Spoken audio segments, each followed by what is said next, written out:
Hi, and welcome back to English Today. This is DVD 16 and the fourth DVD of your upper intermediate level. And in this DVD, we'll begin with another 2 episodes of our story, That's Life, followed by our special TV programs where our music expert will be talking about the world's most expensive violin. And then our weather expert will be looking at the possibility of a new ice age in England. Then in the grammar section, we'll learn how to use the third conditional form in English, which is not easy.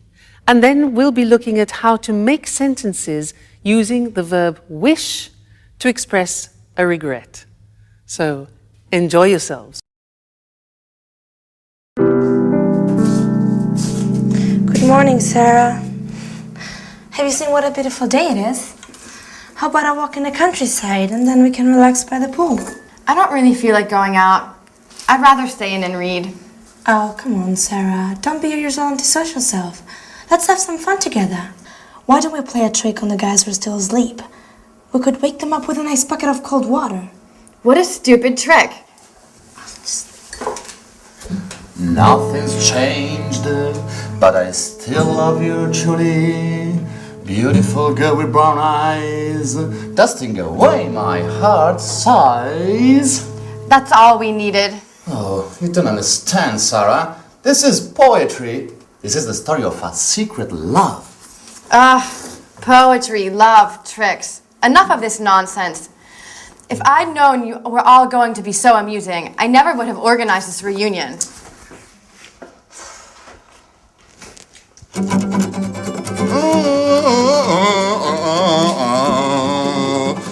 Beautiful girl with brown eyes, dusting away my heart aside. Oh no, Paolo! Look what a mess you've made. And by the way, you didn't clean the kitchen last night, did you? Come on, Michelle, give me a hand. No, I'm sorry. I can't touch that awful stuff. When are you going to get the message? I never touch that awful stuff. I hate detergents and the multinationals that make them. And I hate cleaning too. Oh, come on, we're on holiday. What is this racket? And what is going on in here? Has World War III broken out? It's just started. Well, Soldier Sandra's launched her offensive, but the Paolo Michel's squadron is responding well to the attack and will defend its position to the bitter end. Stop playing around. Roll your sleeves up. The sooner we start working, the sooner we'll finish and we'll be able to relax by the pool. Wait a minute, I was just thinking of going back to bed. If I'd known what was waiting for me, I would have slept until midday. Maybe we could ask Sarah to give us a hand. Well, you must be joking. She just asked not to be disturbed and giving her a bad mood over the last couple of days. Well, we could ask Mike, though. Oh, no. I just saw him a few minutes ago. I asked him where he was going and he said he was going to the village to buy a newspaper. He asked me if he should do some shopping, but I told him we'd all go to the supermarket together later on. Fantastic. First cleaning up, then the shopping. Just the sort of holiday that I'm dreaming of. Well, it's only the 4 of us here. Let's share the jobs out. Just a minute, just a minute. I've got an idea.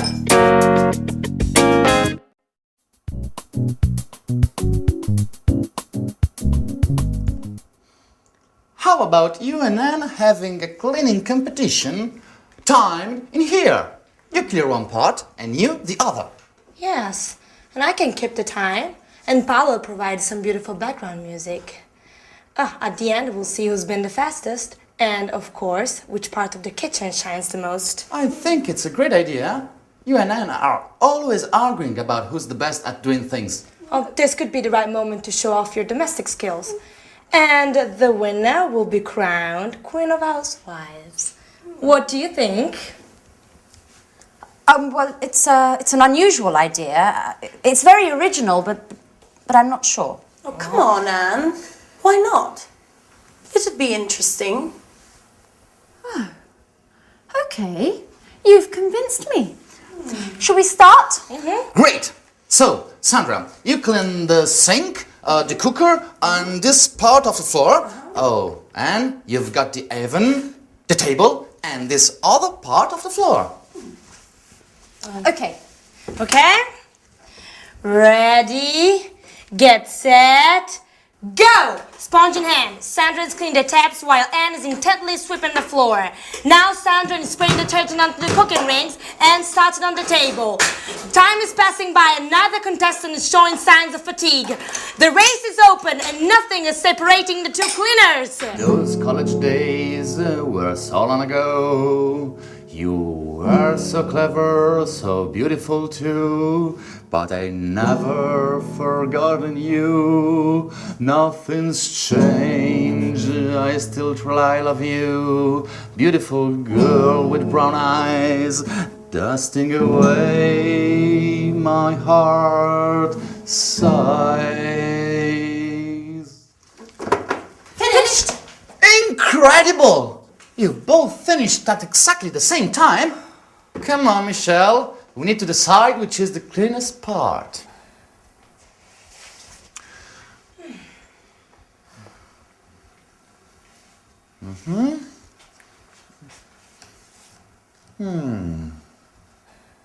So, Who's won? Well, after considerable discussion, the jury declares that the winner is... come on, don't keep us in the dark. Who's won? Oh, you've both won. It's a dead heat. You've finished together and both parts of the kitchen are perfectly clean. Okay, well maybe it's better this way, Sandra. At least there'll be no arguing about who's better at cleaning. Yeah, you're right. Let's forget our rivalries, at least for today. Come on, let's shake on it. Okay. We're both champion cleaners.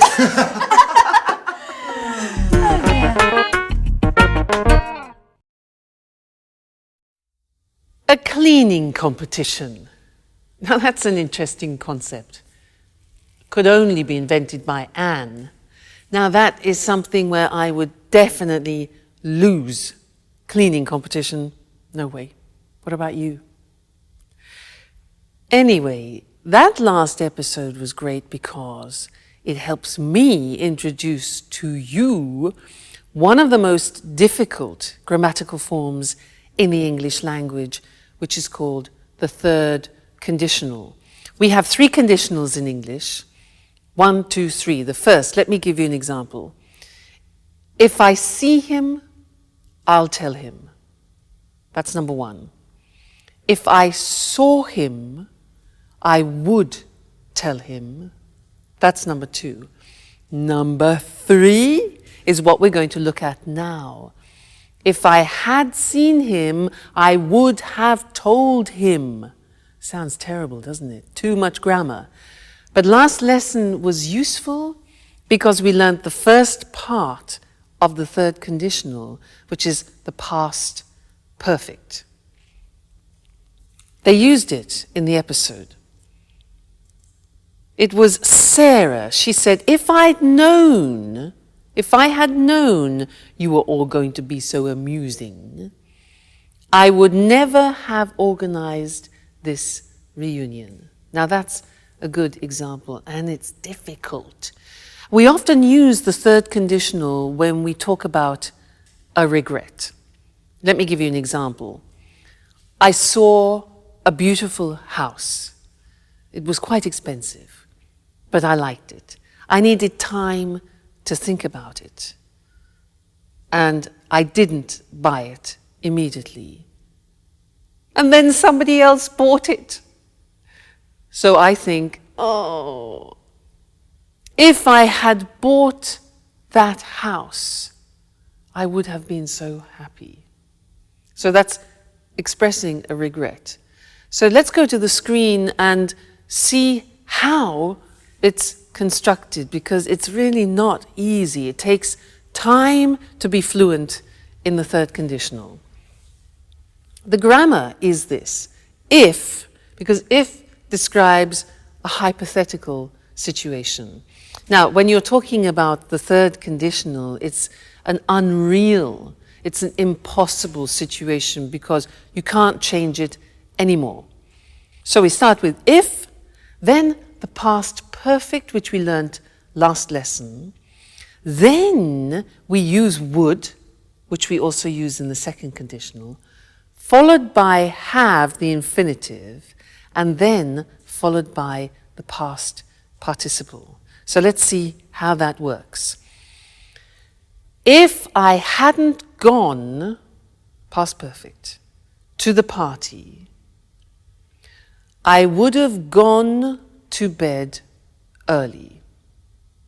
Okay, so I went to the party and I didn't go to bed early. So the consequence is, if I hadn't gone to the party, I would have gone to bed early. But I didn't go to bed early. Okay, so what was the consequence of that? Now, imagine I drank a lot of wine and I had a terrible headache. And you think, ooh, regret.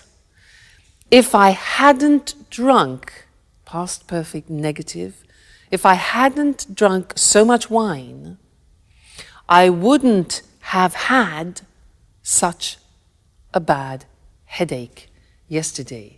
Now that's difficult. Look at that. Wouldn't have, negative, wouldn't have, plus the past participle of the verb have. So I wouldn't have had.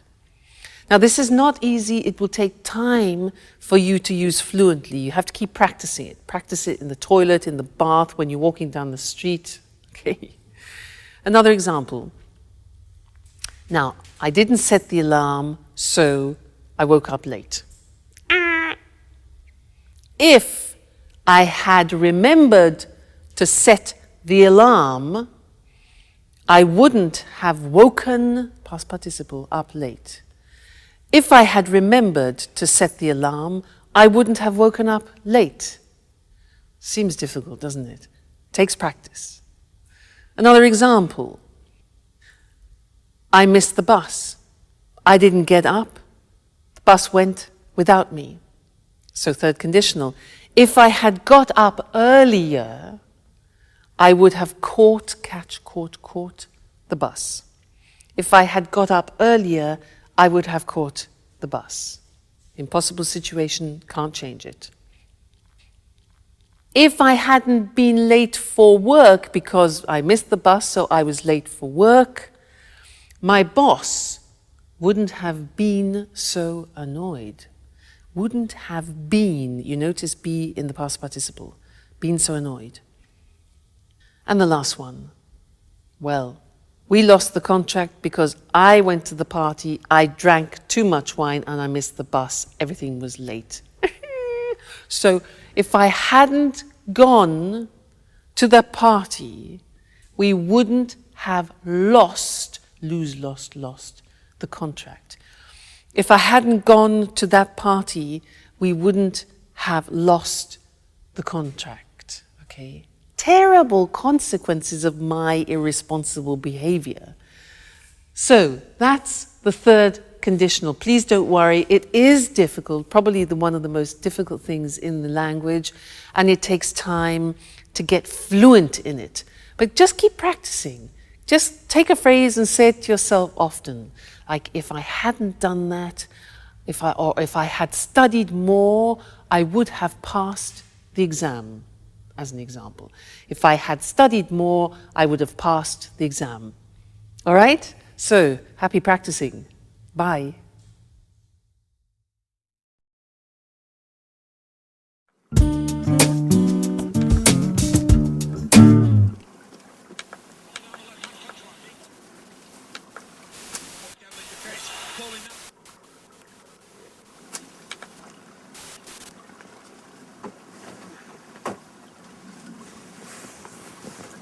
Hi, Sarah. Do you have a minute? I'd like to talk.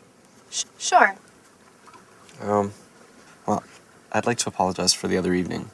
I swear I didn't do it on purpose. I didn't know anything about what had happened at the bar. Okay. I'll forgive you this time. Great. I'm glad we've cleared up that misunderstanding. So tell me, how did the fire start?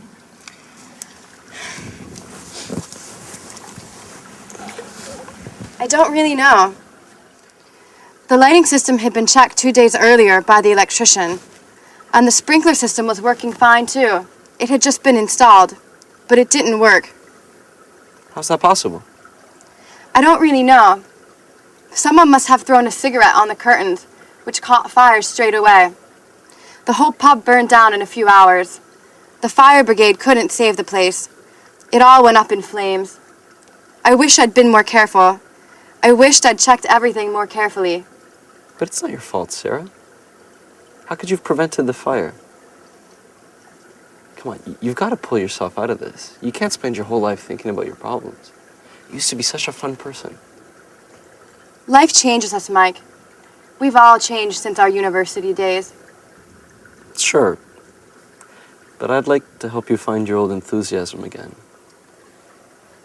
Tell me, how can I possibly help? Well, I'm not sure. You're embarrassing me. Hey, you shouldn't feel embarrassed, not with me. We've always trusted each other, no? What time is it? 4:15. Oh no, the match, it's already started. You know, Mike, we were talking just then. Yeah, I know. We'll continue our conversation later. I've really got to watch the game now. It's a great match, Chelsea against Manchester United. You know that doesn't interest me in the slightest. You haven't changed, Mike. All you think about is football. Football's the only important thing in your life.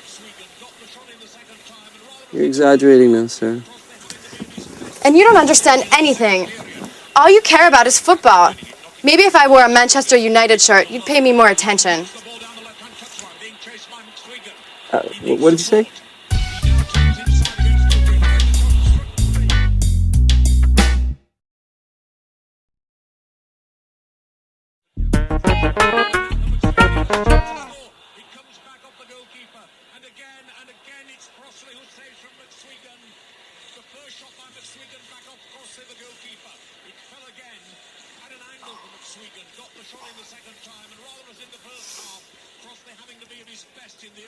I'd like to tell you I love you, but I'm afraid of being wrong with you. Beautiful girl with brown eyes, dancing away my heart's sighs. Oh no, Paolo, that's all I needed is you, with your stupid guitar. I've had enough. I'm going to my room.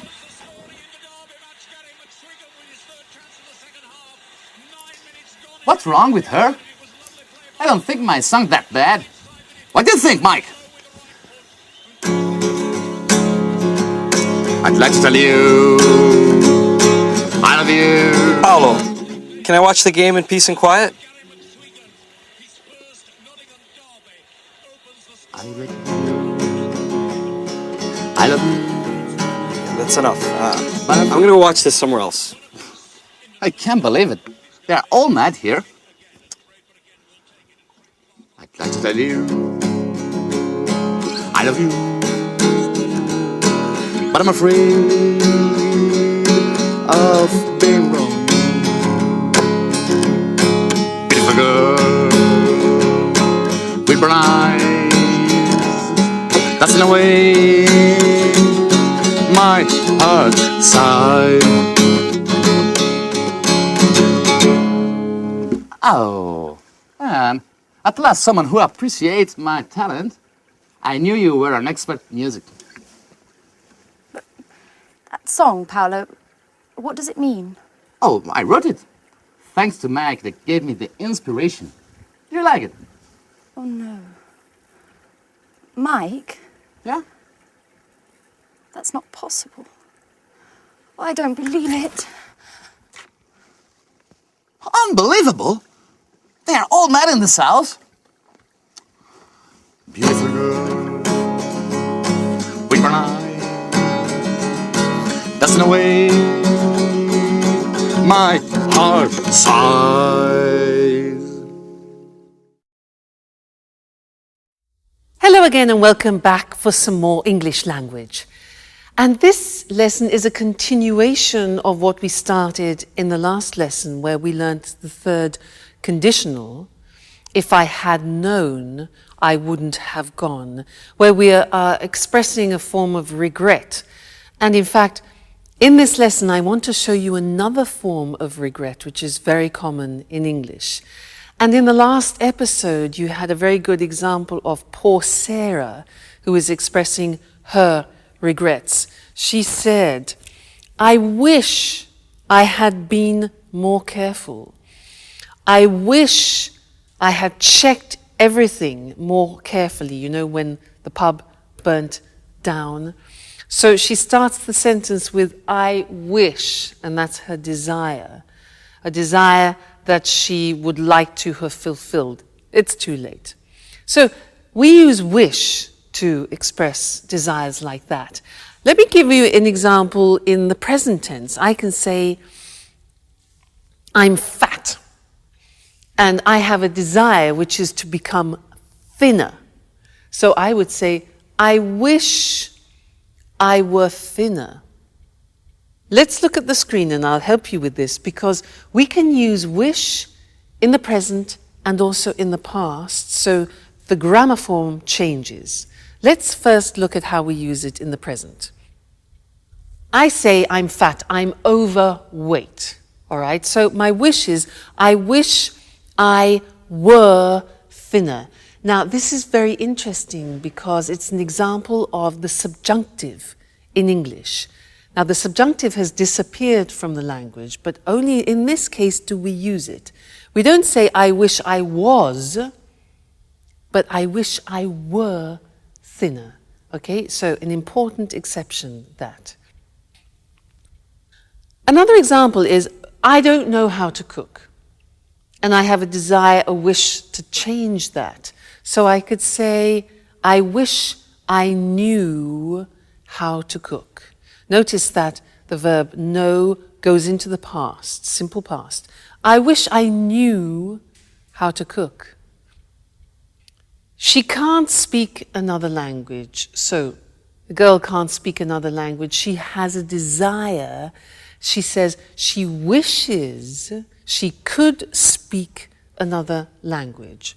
So we're in the present. She wishes, I wish, you wish, he wishes. She could in the simple past. All right? She wishes she could. So that is a present desire that you have.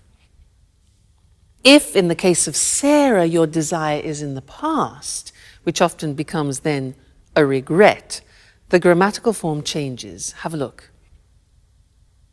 I didn't buy that car. Now imagine you see a car, it's a bit like my house.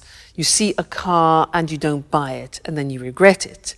You think, I wish, in the present, I had bought. Now you remember the past perfect. We looked at it in the 2 previous lessons. Here it is again. I wish I had bought. We contract it and it becomes I'd. Okay? Now be careful, because I'd, when it's contracted in English, could be I would or I had. Now, would never be followed by the past participle. So you can tell if it's had because the past participle follows.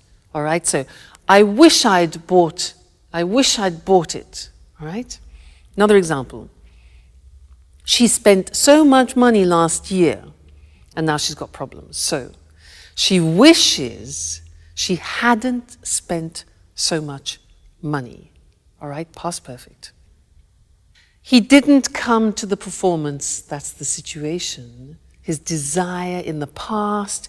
He wishes he'd come to the performance. Or I could say, I wish he'd come to the performance. All right? One more. We lost the tickets. They wish they hadn't lost the tickets.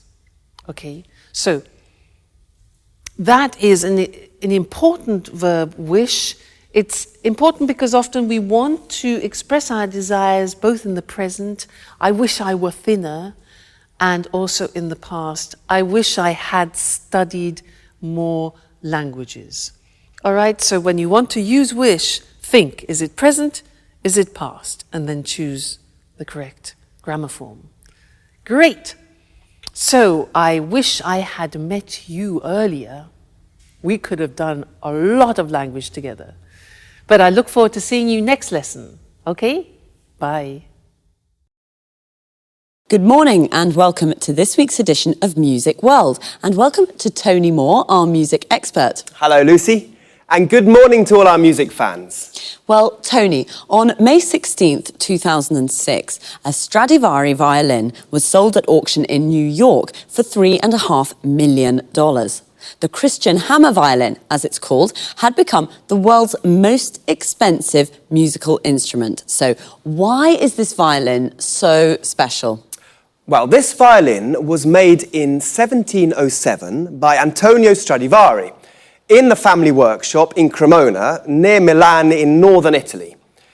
The years 1700 to 1720 are called Stradivari's golden period because of the exceptional sound quality of the instruments he made during this time. So why is the sound quality so good? Oh, good question, Lucy. During this period, Stradivari came up with some tiny improvements to the shape of the violin. Experts think that these changes to the shape of the violin, particularly to the shape of the belly and the back plate, may in part be responsible for their incredible sound quality. So it's the shape of the violins that makes them so sought after by the world's best musicians. Yes, but not only the shape. You know, the wood Stradivari used to make his violins may have been stored underwater in the Venice lagoon before he bought it. It's thought that this may have damaged the wood slightly and may in part be responsible for the special sound. So the shape and wood that was stored in the lagoon in Venice is why Stradivari violins are so special. Well, actually, there are one or two other possible explanations. Tell us more. Some music historians say that the varnish Stradivari used may be behind the exceptional sound quality. Others say the secret is in the glue he used. And two American scientists have recently suggested that the quality of these violins is due to the cold weather experienced in Europe during the period when the violins were made. Cold weather and wonderful violins. I don't see the connection, Tony. Well, you see, Lucy, the colder weather resulted in trees growing more slowly. The wood from these trees was denser than normal and makes a better sound when it's used for making violins. Interesting. I can see now that everything's perfect about these violins. By the way, who bought the Christian hammer violin? We don't know, actually. Well, the buyer remained anonymous. He or she is probably a private collector. And what do you think the new owner will do with this wonderful instrument? Well, music lovers are hoping that the owner will allow the world's best violinists to play the instrument at concerts around the world. This has already happened in the past, with this violin too.